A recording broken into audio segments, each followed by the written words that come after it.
Viva Voz, com Vera Magalhães.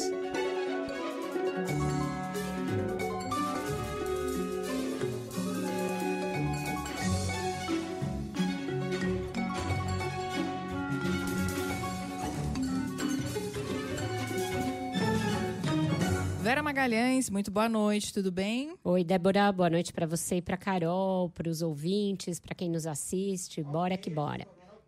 Oi, Vera, boa noite. Mais um Viva Voz começando neste 25 de setembro, Dia Nacional do Rádio. Ah, sim. E vamos então a Brasília. Samantha Klein tem mais informações sobre a votação do projeto de isenção do imposto de renda. E aí, Samantha, qual é a novidade? Qual é o capítulo de hoje? Olha, Débora, a novidade é que o presidente da Câmara, Hugo Motta, resolveu desautorizar o relator Paulinho da Força, relator do projeto de anistia. O que acontece? Motta foi questionado no plenário mais cedo pelo deputado Chico Alencar a respeito de uma manifestação de Paulinho da Força ontem na saída de uma reunião com o PT, dizendo que o projeto que trata da isenção do imposto de renda para quem ganha até R$5.000 corria risco de não ser votado no caso de uma rejeição ou de um bloqueio ao andamento, à tramitação do PL da dosimetria ou do projeto alternativo de anistia. Na tribuna, Hugo Motta, o que ele disse? Que a proposta do imposto de renda está madura para ser votada depois da discussão na comissão especial. O projeto foi novamente apresentado na reunião de líderes desta semana e que nenhuma outra matéria vai interferir na votação do imposto de renda na próxima quarta-feira. E nós já anunciamos a pauta para a próxima quarta-feira, independente de qualquer uma outra matéria aqui da casa, qualquer uma outra matéria que esteja em discussão. Então não há vinculação da matéria do imposto de renda com nenhuma outra matéria. Essa foi uma associação feita de maneira incorreta e que nós temos a tranquilidade de dizer que essa casa irá apreciar na próxima quarta-feira a votação da isenção do imposto de renda para aquelas pessoas que ganham até R$5.000. Cabe também lembrar que, como aqui no Senado, na Comissão de Assuntos Econômicos, foi aprovado um projeto de autoria do senador Renan Calheiros, bem semelhante, também isentando em R$5.000, tendo aí compensações um pouco diferentes, mas na mesma linha, também reforçou aí a pressa para que a Câmara aprove esse projeto, mas ele acaba ficando em stand-by. Com relação à anistia, Paulinho da Força se reuniu com as principais bancadas ao longo desta semana. Ainda tem um encontro com mais duas bancadas na próxima terça-feira, incluindo o PSD, que é uma bancada grande na Câmara. E apesar das resistências aí do PT e do PL, o relator pretende contar com o apoio do Centrão para aprovar uma proposta de mudança nas penas através do Código Penal e beneficiar ali Bolsonaro, o ex-presidente Jair Bolsonaro e os envolvidos nos atos do 8 de janeiro. Costuras essas que ainda estão sendo feitas, mas ele pretende colocar para votação esse projeto já na semana que vem. Com vocês. Obrigada, Samantha Klein, pelas informações. Uma cutucada do Renan parece que surtiu efeito, né? Bom, ainda bem que o Hugo Motta desautorizou. Pior seria se ele tivesse embarcado nessa. Mas a questão é, será que ele vai ter pulso, vai ter força para encaminhar essa negociação, Vera? Ele vai tentar colocar em votação, mesmo porque ficou muito feio para a Câmara o fato do Senado ter andado com um projeto que é praticamente um clone do projeto do IR e ter andado rápido, mas o PL vai tentar obstruir de todas as maneiras. Ele vai ter de ter o controle do plenário e vai ter de contar com o Centrão para aprovar a matéria. Qual é a vantagem que ele e o Arthur Lira levam nesse caso? É justamente a necessidade de avançar com essa matéria e deixar a do Senado na gaveta. Então, precisa correr para justamente mandar para o próprio Senado.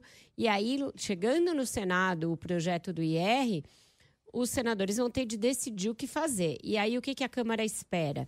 Espera que o governo faça o Senado entender que o que tem de andar é o projeto original do governo, portanto, esse relatado pelo deputado Arthur Lira. Quais são as dificuldades adicionais, além dessa condicionante que o PL quer colocar do projeto da anistia? A dificuldade é que o Centrão, o PL, vão tentar mexer de todas as formas no projeto do IR para mudar a taxação de quem ganha acima de R$10 mil, ou seja, tentar tirar a compensação para a renúncia fiscal que o governo vai ter de fazer para aprovar a isenção maior para quem ganha até R$7 mil e a total para quem ganha até R$5 mil. Então, além de desviar da obstrução por causa da anistia, ainda vai ter um capítulo aí de tentar enfrentar todas as mudanças no texto que a oposição vai tentar fazer e que podem levar a que o governo não tenha a compensação de arrecadação, taxando a maior quem ganha mais de R$10 mil. Agora, Vera, o presidente da Câmara, Hugo Mota, também falou sobre o climão com o presidente do Senado, Davi Alcolumbre, depois que a CCJ do Senado arquivou a PEC da blindagem, né? Ele tentou reduzir ali o atrito, amenizar, disse que não vê sentimento de traição pelo sepultamento da proposta. Vamos ouvir. Nós temos uma boa relação com o presidente do Senado, a quem respeitamos. Sempre quando tratamos de temas polêmicos como esse, é natural que o presidente de uma casa converse com o presidente da outra. Então o Senado estava sim atento às movimentações da Câmara sobre esse tema, mas que depois do posicionamento de ontem, o Senado se posicionou, bola para frente, a Câmara cumpriu o seu papel, aprovou a PEC, o Senado entendeu que a PEC não deveria seguir. Nós temos um sistema bicameral, cabe a nós respeitar a posição do Senado. E aí, bola para frente, cabe a nós respeitar. Ele não está querendo passar recibo, né? Claramente ele quer evitar falar em público o que os deputados têm falado no privado a respeito do Senado. Mas o fato é que ele e Davi Alcolumbre, que vinham numa tabelinha até que boa, não estão se falando, não se falam desde o fim de semana. Existe sim esse sentimento de traição que ele negou que esteja ali no ar na Câmara. Existe, falei com vários deputados, todos eles nessa linha de demonizar o comportamento do presidente do Senado, dizer que ele agiu de uma maneira absolutamente covarde, que ele estava ciente de tudo, tinha concordado com o projeto com a PEC da blindagem e que depois pulou fora quando viu a reação da opinião pública. E aí também aquela especulação de que ele teria algum acordo com o governo para ser blindado de investigações e, com isso, poder segurar o projeto e matar no peito. Mas o fato é que o Senado, além de arquivar a PEC da blindagem e aprovar na sua Comissão de Assuntos Econômicos um projeto que trata de imposto de renda, andou com várias outras matérias. Aprovou o projeto também do Aqui Tem Especialistas, que foi outra coisa que o governo comemorou muito. Então, esse contraponto entre Câmara e Senado está maior ainda do que restrito a essas duas únicas matérias. Então, para a imagem da Câmara, isso é muito ruim. Veja que a gente tem um Senado que fica votando até tarde, o senador falando, estamos exaustos, mas estamos cumprindo com o nosso papel, etc., e uma Câmara em que as obstruções são quase diárias, o Hugo Mota não consegue avançar com a Câmara, com a pauta, ele está sempre tutelado ali pela oposição ou pelo Centrão. Então, esse contraste de produtividade e de imagem vai ficando cada vez pior para ele no comparativo.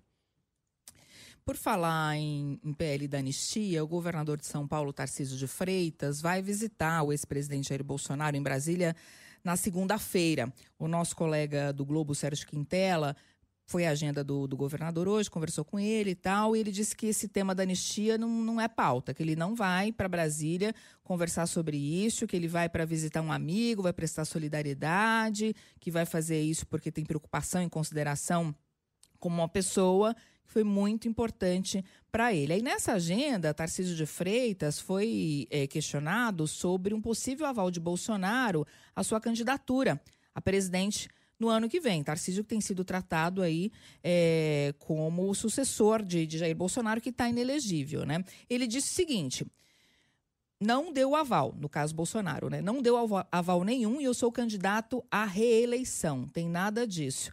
Foi o que disse o governador. Deve ser uma visita bastante rápida, mas, enfim, esse tema deve entrar realmente nessa pauta, nessa conversa. O governador obteve autorização para visitar o Bolsonaro na segunda-feira, das 9 às 18 horas. Pode ir em qualquer horário nesse intervalo. Toda essa necessidade dele de negar e também posts feitos pelo Flávio Bolsonaro, por outros aliados da família, decorrem de uma nota que saiu no portal Metrópolis, dizendo que o Bolsonaro teria batido o martelo e decidido que o Tarcísio será o candidato do seu grupo, o candidato no seu lugar. Por que isso divide as posições dentro do grupo? Porque os filhos do Bolsonaro, principalmente, insistem naquela tese de que os votos da direita são do Bolsonaro, quase como se fossem uma propriedade privada, teriam de ficar com alguém mais leal a ele, principalmente alguém da família. O Eduardo Bolsonaro, nas andanças dele pelos Estados Unidos, tem insistido na ideia de que ele próprio poderia ser candidato a presidente, algo que é cada dia mais distante da realidade, já que ele acabou de ser denunciado, ele corre o risco de perder o mandato, corre o risco de ficar inelegível. O que o governador está fazendo é tentar tirar esse fogo cruzado de cima dele. Porque a gente sabe que a cada notícia que sai de que ele seria mesmo candidato, novos ataques cada vez mais virulentos vêm para cima dele por parte do próprio Eduardo Bolsonaro. Então ele quer ficar fora desse fogo cruzado até o momento em que, de fato, o Bolsonaro, por vontade própria, indique o Tarcísio como candidato. Por que todo mundo acha que isso vai acabar sendo inevitável em algum momento? Porque cada vez mais essas discussões em torno de anistia estão meio capengas, estão mostrando que talvez não dê em nada. Ainda que haja uma redução de pena, ela não será suficiente para evitar que ele pegue um bom tempo em regime fechado. O que se espera agora é mais apostar na ideia de uma domiciliar em razão dos problemas de saúde dele do que numa redução de pena que o levasse a uma prisão domiciliar por ser justamente uma pena pequena demais. Isso vai se tornando cada vez mais inviável. E à medida que o Eduardo Bolsonaro continua com esses ataques, segue com o tom elevado em relação aos ministros, vai cavando novas sanções contra ele, como aquela sanção contra a mulher do ministro Alexandre de Moraes, vai ficando cada vez mais difícil negociar qualquer coisa. Aquela ideia, por exemplo, de que os ministros do Supremo já participassem do acordo do PL da dosimetria, ela cai por terra quando justamente novas sanções são determinadas contra a mulher do Alexandre de Moraes. Então, o noticiário de que o Jair Bolsonaro orientou os líderes do PL a tentarem fazer com que o Eduardo Bolsonaro baixe o tom, também estão aí circulando. Na semana que vem, o líder do PL, Sóstenes Cavalcante, deve ir aos Estados Unidos. E ele já está lá, inclusive. Deve conversar com o Eduardo Bolsonaro nesses dias para tentar fazer com que ele pare, cesse esses ataques, modere o seu tom, porque isso estaria mais atrapalhando do que ajudando o Jair Bolsonaro. Tá difícil convencer o Eduardo, né? Porque ele tá meio on fire aí, fustigando o Tarcísio, o Valdemar Costa Neto. Nessa história da PEC da blindagem, ele fez um post criticando os parlamentares, dizendo: vocês é que estão desconectados com o povo, impressionados com o artista fazendo micareta na rua. Classificou esse arquivamento da PEC como puro medo politiqueiro. E aí, por outro lado, o Flávio Bolsonaro fez um post nas redes sociais fazendo elogios ao Tarcísio, né? Como você disse, desmentindo essa notícia de que o Bolsonaro teria já dado apoio à candidatura do Tarcísio à presidência, mas falando assim, avisa aos navegantes que Tarcísio, além de amigo, é uma pessoa preparadíssima, competente, não tem que ficar provando nada a ninguém, não conseguirão separá-lo de Bolsonaro. Tenho convicção de que estaremos juntos em 2016, para desespero da extrema esquerda. 26, assim, né? 2026. Bolsonaro, Eu falei 26, né? 16. Olha o que eu falei. Mas tudo bem. Ih, gente, tô toda errada. 2026. Mas, enfim, não estão se entendendo, né? Não estão se entendendo. O Flávio Bolsonaro aí tenta atuar como alguém um pouco mais moderado que o irmão, justamente porque ele sabe que, em algum momento, o Jair Bolsonaro pode precisar, sim, do Tarcísio. Se as pesquisas continuarem mostrando que o nome da direita mais viável para vencer é o do Tarcísio, vai chegar um momento, não tenhamos dúvida disso, em que o Bolsonaro vai pedir que ele seja candidato. Por quê? Porque ele vai precisar de alguém com chance de vitória para lhe conceder um indulto, caso vença. Essa é a saída mais garantida que ele teria para não cumprir a pena na sua totalidade. Ainda que se reduza essa pena, não vamos esquecer disso. Vai se reduzir aqui, um pouquinho ali, não vai dar para fazer mágica. Ele vai continuar condenado a muitos anos de prisão por tentativa de golpe e todos os outros crimes. Também não acredito que o Congresso vá passar uma dosimetria que faça esses crimes virarem quase brincadeira de criança, porque justamente são crimes graves cometidos contra a democracia. Então, a maior chance do Bolsonaro de sair dessa situação é um indulto pós-eleição, porque teria de ser do próximo presidente. E ainda precisariam contar com alguma boa vontade do Supremo para não derrubar o indulto, como fizeram já no tempo do Temer, ou no caso do Daniel Silveira. Então, não é simples a situação do Jair Bolsonaro. E ele percebeu, já tinha percebido lá antes, aqueles áudios já mostravam eles se desentendendo em relação a isso, mas percebeu que, desde que o filho dele desembarcou nos Estados Unidos, a situação dele só piorou. A situação da família como um todo piorou. O próprio Eduardo Bolsonaro foi denunciado, pode perder o mandato. Então, essa ideia de radicalizar a partir de fora não deu bom resultado, como qualquer pessoa sensata poderia ter percebido desde o primeiro minuto. Você ficar tripudiando contra o país a partir dos Estados Unidos não gera dividendos nem com a classe política, nem com o Supremo e também não com a base da direita, porque, afinal de contas, o discurso de defesa do Brasil, pátria acima de tudo, sempre foi um discurso importante do bolsonarismo e que cai por terra com essa ideia. Já tem foto publicada pelo deputado Sóstenes Cavalcante nos Estados Unidos. Eduardo Bolsonaro, né, publicou a foto. Ele, o Sóstenes e o Paulo Figueiredo juntos nos Estados Unidos. Agora, Vera, haveria um limite? Dá para se falar em limite para que essa decisão seja tomada sob até o risco de inviabilizar, né, uma candidatura da direita? Ou isso vai depender dos ventos que a política pode tomar? Porque tudo muda toda hora, né? Eu acho que outra razão pela qual o Tarcísio está vira e mexe falando eu prefiro ser candidato à reeleição, eu sou candidato à reeleição, é que percebeu-se ali no QG dele que as coisas não vão ser tão fáceis, né?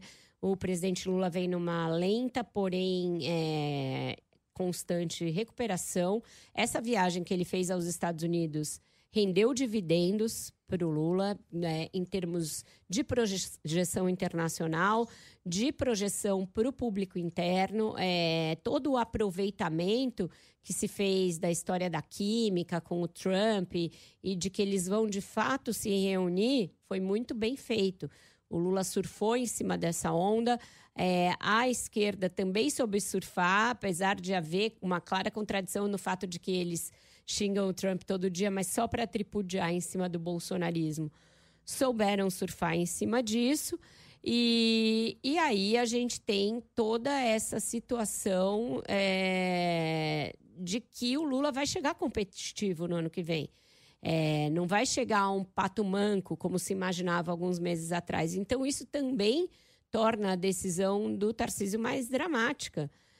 Você abrir mão de uma reeleição razoavelmente tranquila em nome de uma disputa presidencial que não é simples, não é fácil contra alguém super experimentado com a máquina do governo federal, com muito apoio no Nordeste e em situação de recuperação, pelo menos até aqui. Então, é uma decisão difícil de ser tomada. Deixa eu trazer aqui um dado interessante. Vera está falando da recuperação de popularidade do Lula, e o Lauro Jardim traz aqui um levantamento do Google sobre buscas em torno de química e Lula. Essa história do Trump no Google teve um pico ali de buscas. Esse discurso do Lula na abertura da Assembleia Geral da ONU rendeu um pico de buscas no Google. O levantamento da empresa apontou que esse foi o dia com mais pesquisas sobre o petista desde dezembro do ano passado, quando ele sofreu aquela queda no banheiro no Palácio da Alvorada. Aumento inflado aí não só pelo pronunciamento em Nova York, mas também, claro, pela frase da excelente química. Milhares de brasileiros queixaram. A pergunta era: Trump gostou do Lula? Foi o que bateu o recorde aí. Na comparação com o dia anterior, as buscas por Lula cresceram 140%. O dia também entrou para a lista dos 10 dias com mais pesquisas sobre o Lula no Google em todo o mundo nos últimos 12 meses. E aí a lista das perguntas mais buscadas: Lula vai encontrar Trump? Quantos anos tem o Lula? Trump gostou do Lula? O que Trump falou de Lula? Por que o Brasil é o primeiro a falar da ONU? Enfim, aí várias perguntas sobre o Lula, mas acendeu ali o interesse, ou seja, as pessoas estão interessadas e estão informadas a respeito do que aconteceu, né? Eu acho que essa foi uma das melhores viagens internacionais para o Lula em termos de imagem, dele encaixar o discurso bem, dele ter encontros que realmente fizeram com que ele se destacasse. Ele fez aquele encontro sobre a democracia com os demais presidentes aqui da América do Sul, e isso rendeu também boas aspas para ele. Ele se posicionou direito na questão ali da Palestina, com o discurso que ele vinha fazendo, e esse discurso está crescendo no mundo, está crescendo na Europa. Ele teve aquele tete-a-tete com o Macron, que o chamou ali, disse que ele era um grande cara, não sei o que e tal. Teve uma conversa com o Zelensky, que era alguém com quem ele tinha uma relação meio azeda no início do seu mandato, por uma postura ambígua que ele adotou no início em relação à guerra da Ucrânia. Então, foi uma viagem para a qual o presidente parece ter ido muito bem cercado, muito bem brifado. Também já ele e o Alckmin fizeram uma boa tabelinha depois em relação à ideia da conversa com os Estados Unidos. O Alckmin deverá participar da conversa. Ele estava por lá acompanhado da Marina, que é alguém que sempre circula muito bem nesses salões internacionais. Ela tem um prestígio internacional muito grande por conta da agenda climática. Então, foi uma viagem de alto aproveitamento. É aquela coisa ali que você pega uma carne e aproveita da cabeça até o pé e todos os cortes, e faz um bom material a partir disso. O uso nas redes sociais também foi bom, mostrando que o governo melhorou a comunicação. Esse era um dos objetivos para esse ano, com a troca da SECOM, e a gente vê realmente um gás maior na comunicação digital do governo. Então, acho que foi uma viagem em que o Lula surfou bem. E se isso for aproveitado na volta, pode, inclusive, ajudar a turbinar a relação dele com o Congresso, porque o Senado deu bons votos ali a favor do governo. Isso marcou essa divisão com a Câmara. Se ele souber aproveitar bem, surfar na confusão, ele tem mais condição ainda de atrair o Senado para si.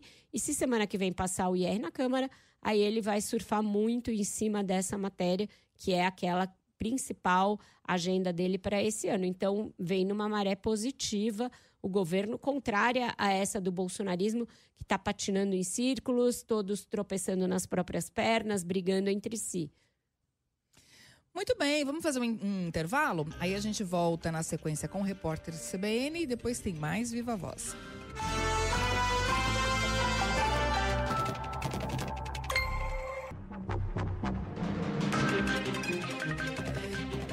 Viva Voz de volta. Igor Cardim também de volta de Brasília com mais informações sobre a última sessão do ministro Barroso como presidente do STF. Diga lá, Igor.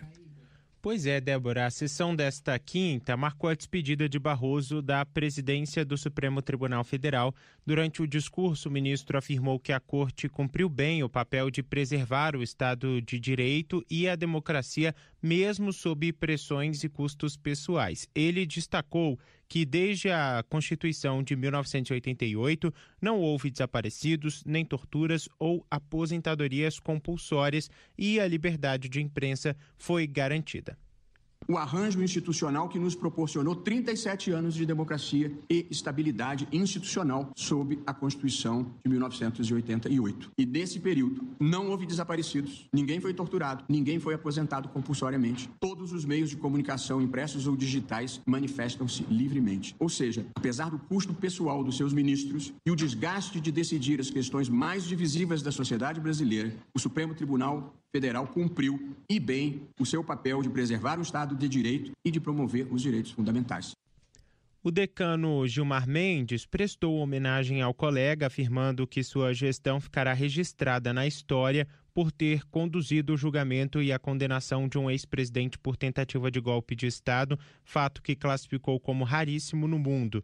A partir de segunda-feira, o ministro Edson Fachin assume a presidência do STF. Alexandre de Moraes será vice-presidente pelos próximos 2 anos. Débora. Obrigada, Igor, pelas informações. Dá para a gente fazer um balanço desses 2 anos do Barroso à frente do STF, Vera? Bom, ele pegou essa pauta já em andamento, né? Essa da questão da democracia, porque o 8 de janeiro foi ainda sob o mandato da ministra Rosa Weber na presidência, e quando houve a troca, os processos contra os perpetradores dos ataques estavam a pleno vapor, e também se iniciou o processo da trama golpista. Então, todo esse período do ministro Barroso na presidência foi marcado por essa agenda da defesa da democracia, a necessidade que o Supremo teve de estar na vanguarda da defesa da democracia. Outra pauta que também foi herança do mandato da ministra Rosa foi a questão das emendas parlamentares, porque ela, ainda como ministra, antes da presidência, deu aquela liminar sustando o orçamento secreto. Depois criaram-se regras para as emendas, ainda com ela como relatora. Na presidência dela, isso começou a andar. Aí ela se aposentou, ela deixou a presidência, se aposentou. O ministro Flávio Dino herdou esse assunto, mas o assunto vira e mexe também continuou voltando. Como aqueles assuntos que não acabam. E isso também interditou as relações entre o Congresso e o Supremo Tribunal Federal. Então, foi um mandato muito marcado pela tensão institucional com o Legislativo. Não deu para se avançar com nenhuma pauta muito nova. O que o ministro gosta de salientar, quando ele próprio faz esse balanço, foram conquistas que ele obteve no CNJ, que é o Conselho Nacional de Justiça. O CNJ é o órgão de controle externo do Judiciário e também é o órgão que faz as políticas públicas do Judiciário brasileiro. E aí não só do Supremo, mas de todo o Judiciário. E o presidente do Supremo é sempre também o presidente do CNJ pelo mesmo período. E o ministro, a partir do CNJ, implementou uma política de aumento da equidade, de gênero e de raça e da representatividade, criando o Exame Nacional para magistrados, né? Então, criou uma espécie de Enem da magistratura para unificar os concursos e unificar, portanto, o nível dos candidatos que entram, mas criou também uma cota, ele não gosta que se chame de cota, mas uma sistemática por meio da qual as pessoas negras e as mulheres têm mais incentivos para ingressar na carreira do que antes. E com isso ele acha que em algumas décadas vai se mudar o perfil demográfico da magistratura brasileira, com mais diversidade, tanto de gênero quanto de raça. Então, esse é o ponto que ele sempre puxa quando faz o balanço de algo que realmente ele conseguiu fazer a diferença estando à frente do CNJ. Agora, Vera, só uma nota de rodapé, né? Como as coisas mudam, porque Barroso e Gilmar Mendes protagonizaram aquele bate-boca clássico, né? Que entrou para a história do Supremo, Barroso chamando Gilmar de uma pessoa horrível, e hoje foi o Gilmar que fez esse discurso emocionado, né? Como decano, dizendo que a presidência de Vossa Excelência entra para a história. Exato. Calhou, quis o destino que um fosse decano na presidência do outro, e é sempre o decano que faz esses discursos, tanto de saudar novos ministros, quanto de louvar presidentes que entram e que saem. E os dois, de fato, conseguiram aparar as arestas depois daquele discurso em que o ministro Barroso disse que o Gilmar era uma pessoa horrível, mistura do mal com atraso e pitadas de psicopatia. E o que acontece é que eles estiveram mais ou menos do mesmo lado em muitas das causas das questões em tela ali, principalmente nessa questão do suporte ao ministro Alexandre de Moraes. Muita gente fala que o mandato do Barroso foi meio eclipsado pela força que o Alexandre de Moraes ganhou dentro do Supremo nos últimos anos. É como se o presidente tivesse menos ascendência, menos controle sobre a pauta, menos visibilidade externa do que o ministro Alexandre, que é relator de muitos dos processos mais rumorosos do Supremo nessa quadra. E isso não vai mudar tão cedo, principalmente porque agora o ministro Alexandre de Moraes é o vice-presidente, né, na presidência do ministro Fachin. Então, a gente pode assistir mais um mandato eclipsado por essa figura muito forte, que é a figura do Alexandre de Moraes. Vamos fazer mais um intervalo? Depois tem mais Viva Voz.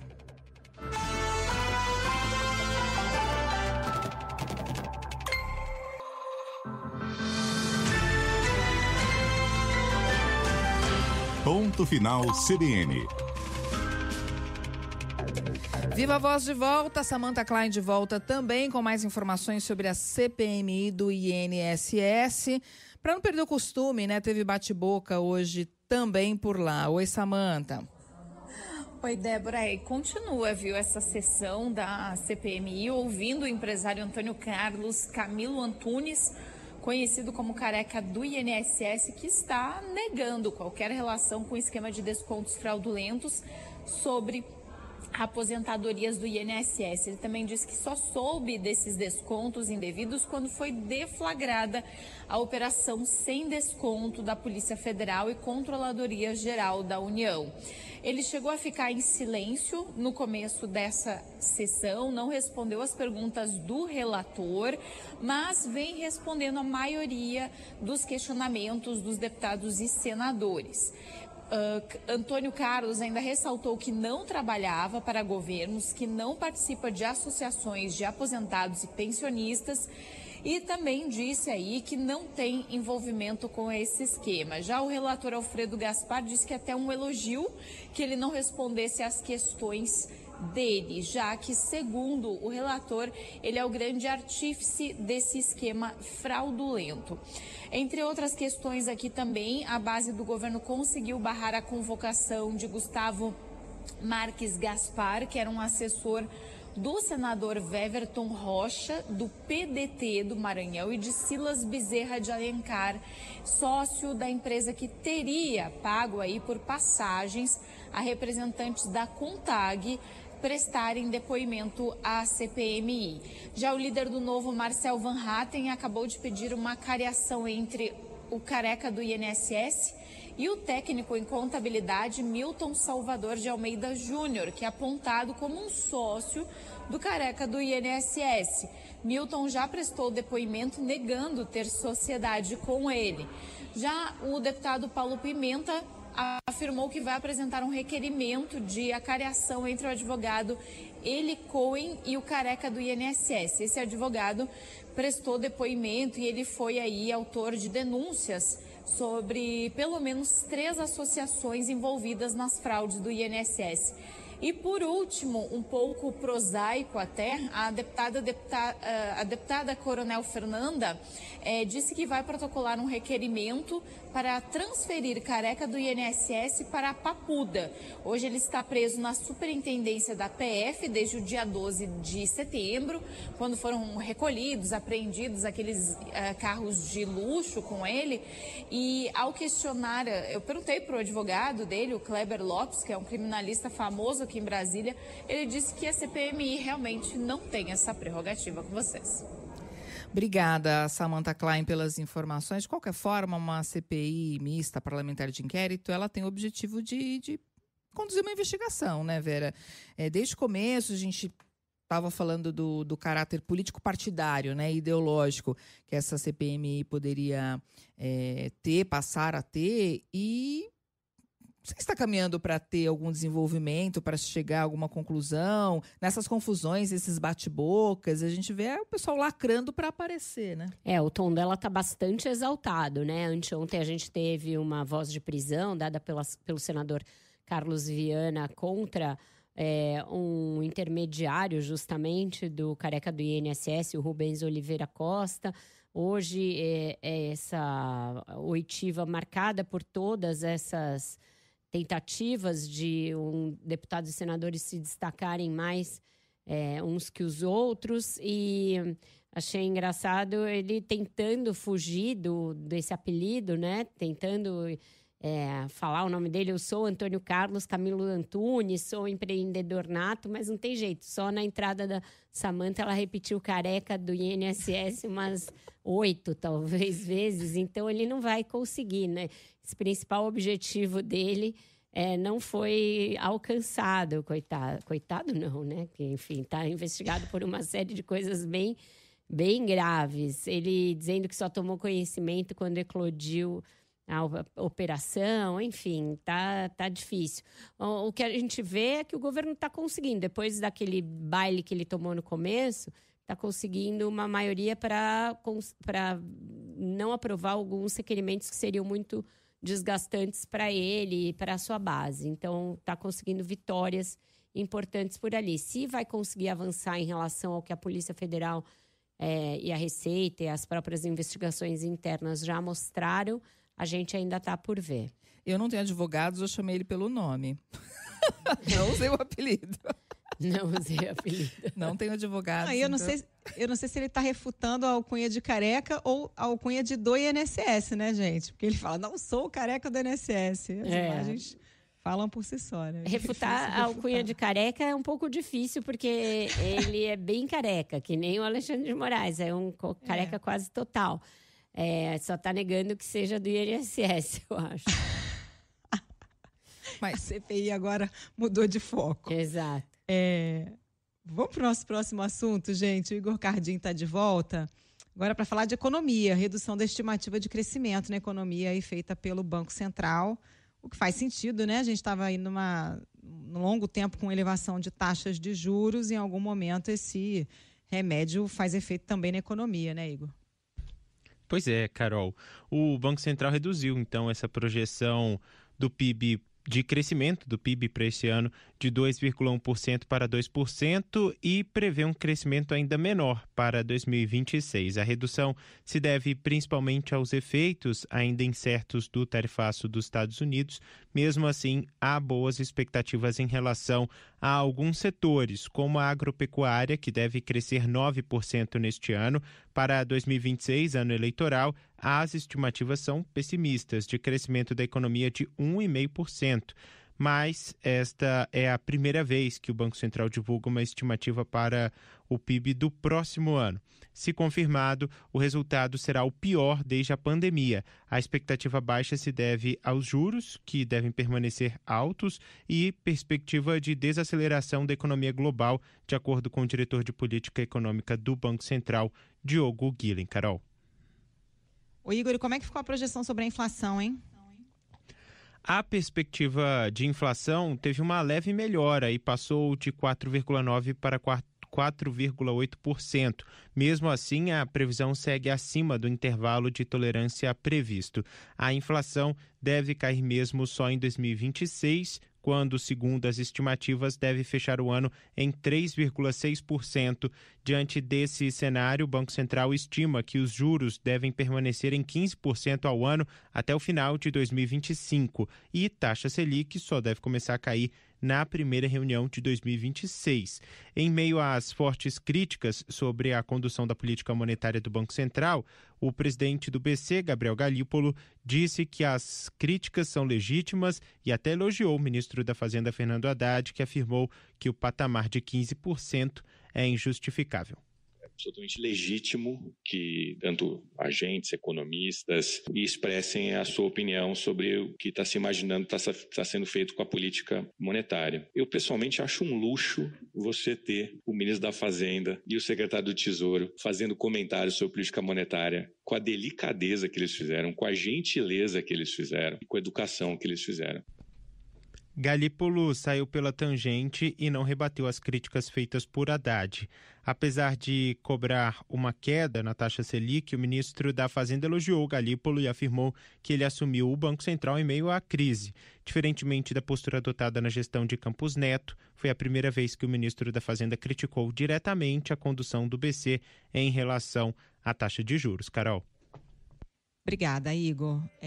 Para o governo, essa projeção para 2026 é muito preocupante, né, Vera? Ano eleitoral, com previsão de crescimento de só 1,5%, é uma notícia muito ruim, né? Dentro do governo, eles continuam achando que vai crescer mais de 2%, mesmo com a persistência da política de juros por mais tempo do que o governo gostaria. Eles acham que ainda tem como crescer mais de 2%, porque o crescimento tem sido maior do que o projetado nesses primeiros anos do governo Lula. Mas, se a gente for olhar, mesmo com esse remédio, com essa dose cavalar de juros, a inflação ainda não caminhou para o que o Banco Central deseja, que é a meta, né? Dentro da meta.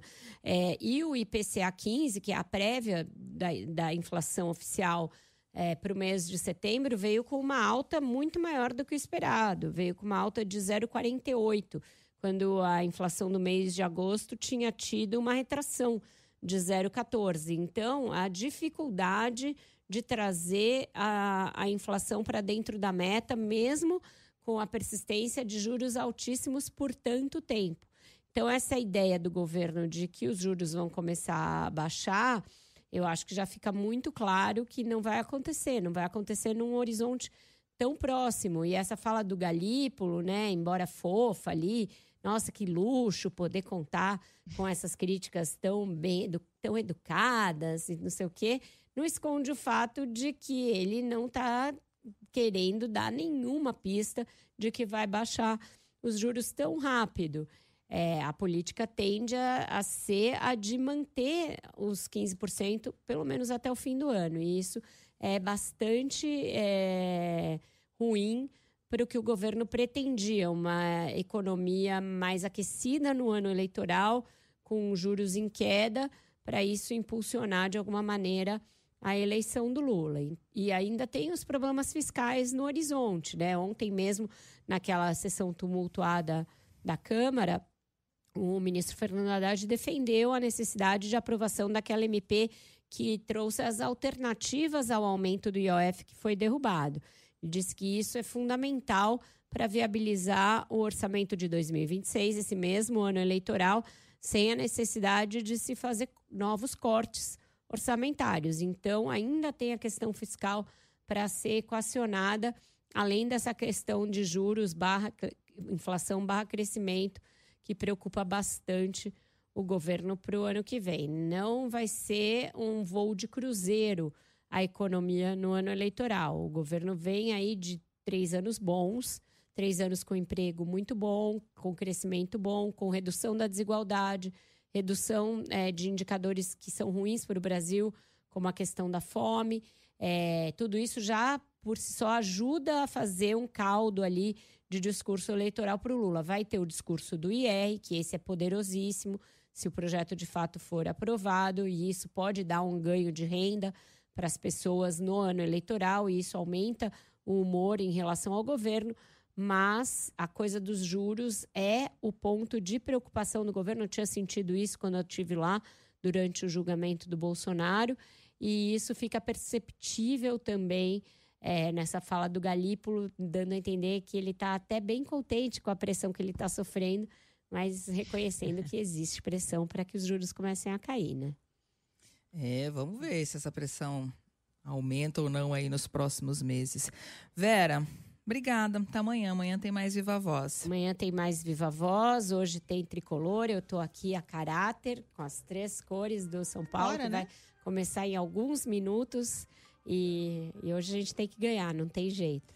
Pois é, e você que está nos acompanhando, tem transmissão pelas plataformas digitais da CBN, de São Paulo e LDU, pela Libertadores da América. Daqui a pouquinho, em 2 minutos, às 7 da noite.